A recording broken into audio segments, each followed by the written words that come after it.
This is the lab procedure for Lab 3, separation of components. Begin by putting on proper lab attire. Before beginning the procedure, make sure to read the pre-lab so you understand the necessary concepts for this experiment. Begin by rinsing and drying an evaporating dish and taking its mass on the electronic balance. Obtain an unknown sample from Mr. Segulin. Make sure you record the unknown sample number in your lab packet. Make sure to record the appropriate number of significant figures when massing the sample.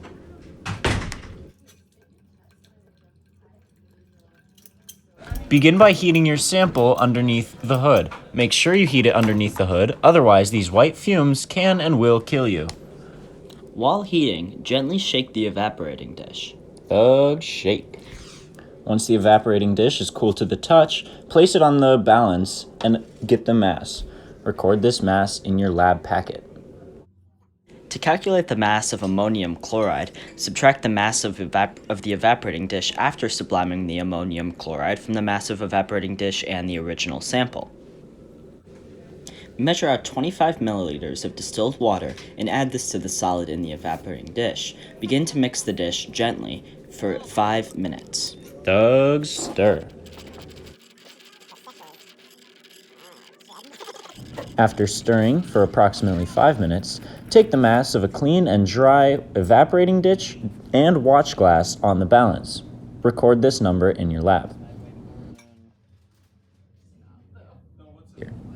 Decant the water from the original evaporating dish into the one you just massed. Then, add an additional 10 milliliters of distilled water, stir, and decant again. But yeah, this is a good approach. In this part of the lab, you are going to be evaporating the water from the solution of water and NaCl. You'll have to heat for approximately 15 to 20 minutes to get rid of all of the water and be left with just an NaCl residue. Be sure not to heat too violently, otherwise it will splash and you will lose some of your mass.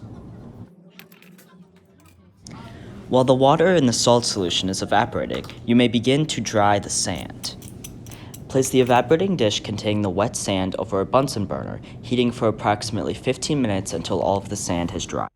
Once you have evaporated all of the water from the salt solution and it has cooled to room temperature, you can take its mass and record that number in your lab packet. To find the mass of your salt, subtract the mass of the salt, the watch glass, and the evaporating dish by the watch glass and the evaporating dish. Once the evaporating dish containing the sand is cooled to room temperature, place that on the balance and record its mass. To calculate the mass of the sand, subtract the mass of the evaporating dish from the mass of the evaporating dish and the sand. Here, we got 1.3791 grams of sand. We must now calculate the percent compositions of our components.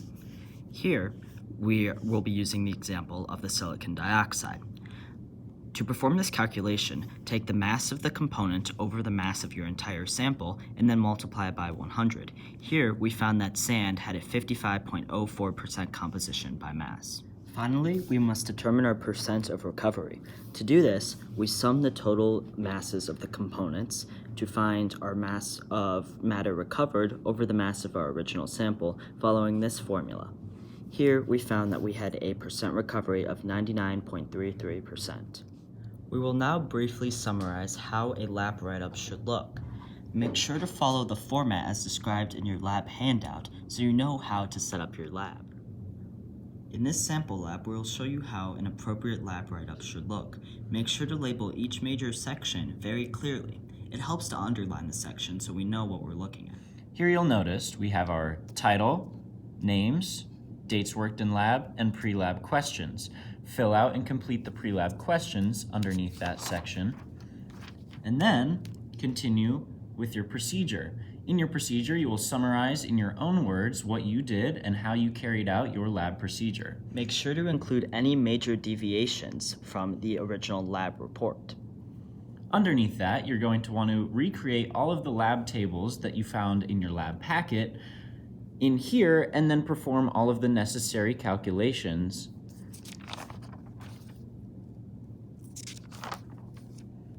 Your conclusions section will have a title labeled Conclusions, underlined, and in here you're going to complete all of the conclusion questions outlined for you in your lab write-up. If math work is necessary, make sure work is clearly readable.